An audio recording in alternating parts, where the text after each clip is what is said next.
Hi, hello all. Welcome to our channel Naavin Rusi. இன்னைக்கு நம்ம பார்க்க போற ரெசிபி மஷ்ரூம் மஞ்சூரியன். வாங்க எப்படி பண்றதுன்னு பார்க்கலாம். தேவையான பொருட்கள் half tablespoon red chilli sauce எடுத்துர்க்கேன். அது வந்து காஷ்மீரி ரெட் சில்லி பவுடர் ஒரு 1/4 டீஸ்பூன் எடுத்துர்க்கேன்.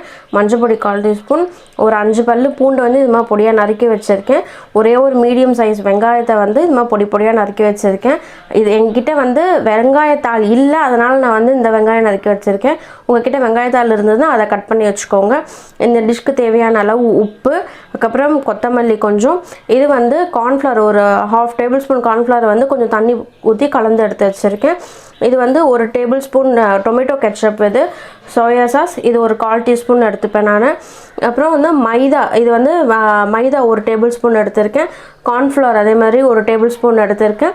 அதுக்கப்புறம் இந்த மஷ்ரூமை வந்து நான் இது மாதிரி கட் பண்ணி எடுத்து வச்சுருக்கேன். இங்கே பாருங்கள், ஒன்றை வந்து இது மாதிரி 2ஆக்கி கட் பண்ணி எடுத்து வச்சுருக்கேன்.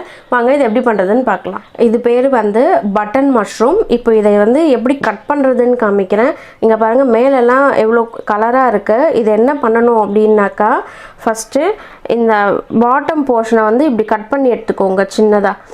பாட்டம் போர்ஷன் ஃபுல்லாக கட் பண்ணிடாதீங்க, இது மாதிரி சின்னதாக கட் பண்ணிவிட்டு இதோ இருக்கு இல்லையா, இதை வந்து இப்படி மேலோட தோல் சீவி எடுத்துருங்க. இப்படி எடுத்துட்டிங்கன்னா இங்கே பாருங்கள் தோல் எப்படி இருக்குது அப்படின்ட்டு இது மாதிரி ஸ்லைஸாக வரும் உங்களுக்கு. இதை பாருங்க, காமிக்கிறேன் பாருங்கள், இதோ வருது பாருங்கள். இது மாதிரி தோல் சீவி எடுத்துட்டு இங்கே இந்த போர்ஷன் இருக்குது இல்லையா, அதோ இருக்குது இல்லையா, இதை வந்து இப்படி உரிச்சிங்கன்னா அது உரியுது பாருங்கள். இப்போது இந்த இடத்துக்கும் டிஃப்ரென்ஸ் பாருங்கள். உரிச்சதுக்கும் இதுக்கும் எவ்வளோ டிஃப்ரென்ஸ் இருக்குது. இதை வந்து இப்படி தான் க்ளீன் பண்ணணும். இதே மாதிரி ஃபுல்லாக இப்படி க்ளீன் பண்ணிக்கோங்க.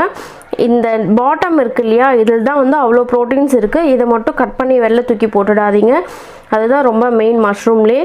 இப்போது நான் கட் பண்ணி தண்ணியில் போட்டு வச்சுருந்த மஷ்ரூமை வந்து இது மாதிரி எடுத்து போட்டுக்கிட்டேன். இப்போ வந்து ஃபஸ்ட்டு நான் அந்த 1.5 டேபிள்ஸ்பூன் கார்ன்ஃப்ளவர் வந்து இதில் சேர்த்துக்கிறேன். 1 டேபிள்ஸ்பூன் மைதா இருக்கு இல்லையா, அதையும் வந்து இது கூட சேர்த்துக்கிறேன். 1/4 ஸ்பூன் மஞ்சள் பொடி, அதுக்கப்புறம் ரெட் சில்லி பவுடர் அதையும் இதில் சேர்த்துக்கிறேன். சேர்த்துட்டு கொஞ்சமாக உப்பு போட்டு கலக்க போகிறேன். இப்போ பாருங்கள், இது நல்லா எல்லா இடமும் படுற மாதிரி கலந்து வச்சுட்டேன். இது வந்து ஒரு 10 to 15 மினிட்ஸ் இது அப்படியே இருக்கட்டும். அதுக்கப்புறம் இதை எண்ணெயில் போட்டு பொரிச்சு எடுக்க போகிறோம். இப்போ நம்ம மேக்னேட் பண்ணி வச்சுருந்தோம் இல்லையா மஷ்ரூம், அதை இப்போ பொரிச்சு எடுத்துக்க போகிறோம். எண்ணெய் நல்லா காஞ்சிருச்சு. இப்போ இதில் வந்து ஒன்று ஒன்றா போட்டுடுங்க. மஷ்ரூம் வந்து தண்ணி விடும், அதனால் பயப்படாதீங்க. இதை போட்டு கொஞ்ச நேரம் ஆனதுக்கப்புறம் கலரி விடுங்க. இப்போ இது நல்லா பொரிஞ்சு நல்லா சுருங்கி போகும். அப்போ அந்த டைமில் எடுத்துடலாம். இது இப்போ நல்லா பொரிஞ்சிருச்சு. இப்போ போடும்போது எவ்வளோ இருந்தது, இப்போ பாருங்கள் நல்லா சுருண்டு வந்திருக்கு. இப்போ இதை நம்ம எடுத்து ஃபில்டர் பண்ணிடலாம். எல்லாத்தையும் இதே மாதிரி பொரிச்சு எடுத்துக்கிட்டு அதுக்கப்புறம் அதை எப்படி சார்ட் பண்ணுறதுன்னு பார்க்கலாம். இதில் வந்து நான் ஒரு 1.5 டேபிள்ஸ்பூன் எண்ணெய் விட்டுருக்கேன். எண்ணெய் நல்லா சூடானதுக்கப்புறம் எடுத்து வச்சுருக்கோம் இல்லையா, இந்த மாதிரி பொடியாக நறுக்கி வச்சுருக்கோம் இல்லையா பூண்டு, அதை இதில் சேர்த்துக்க போகிறோம். சேர்த்து நல்லா ஒரு வதக்கிக்க போகிறோம். இப்போ ½ டேபிள்ஸ்பூன் ஜிஞ்சர் கார்லிக் பேஸ்ட் வச்சுருக்கேன், அதையும் இதில் சேர்த்துக்க போகிறேன். ஆக்சுவலாக நான் வந்து இன்க்ரீடியன்ஸ் காமிக்கும் போது இது காமிக்கல நான், நீங்கள் சேர்த்துக்கோங்க. ஒரு அரை டீஸ்பூன் போகிறோம் உங்களுக்கு ஜிஞ்சர் கார்லிக் பேஸ்ட்டு. இதையும் நல்லா வதக்கிக்கோங்க. இப்போது வெங்காயத்தை சேர்த்துக்க போகிறோம். வெங்காயத்தையும் சேர்த்து நல்லா வெங்காயம் கொஞ்சம் வதங்கட்டும், நல்லா வதங்கணும். மீடியம் ஃப்ளேம்லேயே வச்சு நல்லா வதக்கி விடுங்க. இப்போ வெங்காயம் பாருங்கள் நல்லா கலர் மாறிடுச்சு. இந்த டைமில் அடுப்பை நல்லா சிம் பண்ணிவிட்டு டொமேட்டோ கெச்சப் எடுத்து வச்சுருக்குல்ல 1 டேபிள்ஸ்பூன், அதை வந்து சேர்த்துக்கிறோம். நல்லா சிம் பண்ணிவிட்டு சேர்த்துக்கோங்க. அப்புறம் ரெட் சில்லி சாஸ் அதையும் இது கூட சேர்த்துக்கிறோம். உங்களுக்கு காரம் கம்மியாக வேணும்னா ரெட் சில்லி சாஸ் அவாய்ட் பண்ணிவிடுங்க, ஆனால் போட்டால் இன்னும் கொஞ்சம் டேஸ்ட்டாக இருக்கும். இதையும் நல்லா போட்டு வதக்கி விட்டுக்கோங்க. வதக்கிட்டு இப்போ சோயா சாஸ் வந்து சும்மா ஒரு 1/4 டீஸ்பூன் தான் விட போகிறோம். இப்போது அது ஒரு டிஃப்ரெண்ட் ஃப்ளேவர். அதுக்காக பாருங்கள், நான் ஒரு 2-3 ட்ராப் தான் விட்டுருப்பேன் சோயா சாஸ். விட்டாச்சு. எல்லாமே சிம்மில் வச்சுட்டு லைட்டாக ஒரு வதக்கி விட்டுக்கோங்க.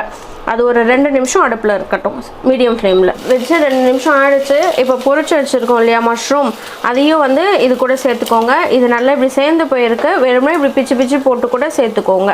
சேர்த்து அதையும் நல்லா போட்டு மிக்ஸ் பண்ணிக்கோங்க. இப்போ எல்லா மஷ்ரூமும் ஆட் பண்ணிட்டோம். ஆட் பண்ணி நல்லா கலந்து விட்டுக்கோங்க. மீடியம் ஃப்ளேம்லேயே வச்சு கலந்து விட்டுக்கோங்க. ஜஸ்ட் ஒரு 2 நிமிஷம் சிம்மில் இருக்கட்டும் இது அடுப்பில். அதுக்கப்புறம் நம்ம எடுத்து வச்சுருக்கோம் இல்லையா இந்த கார்ன்ஃப்ளவர் தண்ணியில் போட்டு கலந்துருக்கோம் இல்லையா, அது ஒரு 2 டேபிள்ஸ்பூன் அளவுக்கு விடுவோம். இது ஒரு 2 நிமிஷம் ஆகிடுச்சு அடுப்பில் வச்சு. இப்போ வந்து நம்ம கார்ன்ஃப்ளவர் பாருங்கள் எடுத்து வச்சது எப்பயுமே இதை சேர்க்கும் போது லைட்டாக இது மாதிரி கலந்து விட்டுடுங்க, இல்லாட்டி அடியில் வந்து ஃபுல்லாக கார்ன்ஃப்ளவர் தங்கி போயிடும், மேலே வந்து தண்ணி தான் இருக்கும். இப்போ இதை நல்லா கலந்துட்டேன். நான் கலந்து அடுப்பை நல்லா சிம் பண்ணிவிட்டு ஜஸ்ட் ஒரு 1/4 டீஸ்பூன் அளவுக்கு விட்டுருக்கேன் நான், அவ்வளோதான். இது போட்டாக்கா வந்து கொஞ்சம் ஷைனிங்காக இருக்கும், நல்லா ரிச் கிரேவி மாதிரி இருக்கும் உங்களுக்கு. இதுவே வந்து உங்களுக்கு இன்னும் கிரேவியாக வேணும்னா இன்னும் நல்லா தண்ணி கலந்து விட்டுக்கோங்க, இது நல்லா கிரேவி ஆகிடும். நான் வந்து எனக்கு ரொம்ப ட்ரையும் வேணாம் ரொம்ப கிரேவியும் வேணாம் அப்படின்றதுனால நான் இது மாதிரி பண்ணுறேன். இந்த கார்ன்ஃப்ளவர் விட்டதுக்கப்புறம் மேலே கொத்தமல்லி சேர்த்துக்கிறேன். நான் உங்கள்கிட்ட வெங்காயத்தாள் இருந்துச்சுன்னா வெங்காயத்தாள் சேர்த்துக்கோங்க. நான் வந்து இன்றைக்கி கொத்தமல்லி தான் சேர்க்குறேன். லாஸ்ட்டில் ஃபினிஷ் பண்ணும்போது கொத்தமல்லி சேர்த்து அடுப்பை அணைச்சிடுங்க. மஷ்ரூம் மஞ்சூரியன் ரெடி ஆகிடுச்சு. இந்த டிஷ் செய்து பார்த்துட்டு பிடிச்சிருந்ததுன்னா மறக்காமல் என்னோட கமெண்ட் செக்ஷனில் கமெண்ட் பண்ணுங்கள். தேங்க்யூ ஃபார் வாட்சிங். இந்த டிஷ் செஞ்சு பார்த்துட்டு உங்களுக்கு பிடிச்சிருந்துச்சுன்னா மறக்காமல் லைக் பண்ணுங்கள், ஷேர் பண்ணுங்கள், என்னோட சேனலை சப்ஸ்கிரைப் பண்ணுங்கள்.